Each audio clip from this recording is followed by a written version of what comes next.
Senator Hawley, what did you see last week that made you feel this way? Well, what we saw is that the National School Board Association now admits they never should have sent that letter. They Yep. say that they regret it. They apologize for it. And Garland said, Brian, last week in testimony, Garland said he issued the memo on the FBI because of that letter.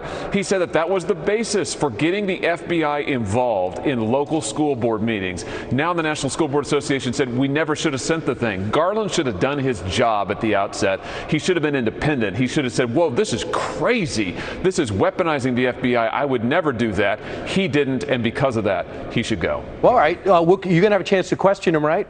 I am. Tomorrow, can't wait. I know. I know you. You always prepare. You study the tape. What is the thing you think the House left out that you'd like to follow up on?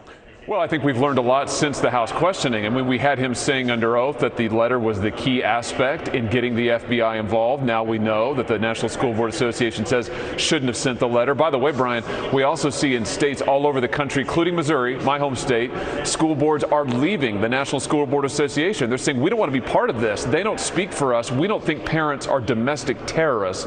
So we're going to need to hear from the AG why it is that the School Board Association says we repudiate the letter, shouldn't have sent it. And yet he has done nothing to withdraw the memo, to change the memo. He's still directing the FBI to get involved in local school boards. That's just wrong. So one thing we did find out, Viola Garcia, who co-penned the letter and bypassed the board they claim, is now joining the Biden administration. She's failing up. Yeah, exactly. And it also goes to show you, Brian, that there's a lot of collusion there between this school board association at the national level and the Biden administration. And we know now, because we've gotten the emails from it, that the Biden administration, the school board association talked together before that letter came out. They worked on this together. It's basically this interest group drove this policy, got the FBI involved in school board meetings. And why?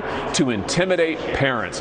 Garland ought to be 100% ashamed about that. It's really disgraceful. And he'll have to answer for it tomorrow. Senator Hawley, what about the conflict of interest, the fact that his son-in-law has a company that teaches and sells CRT curriculum?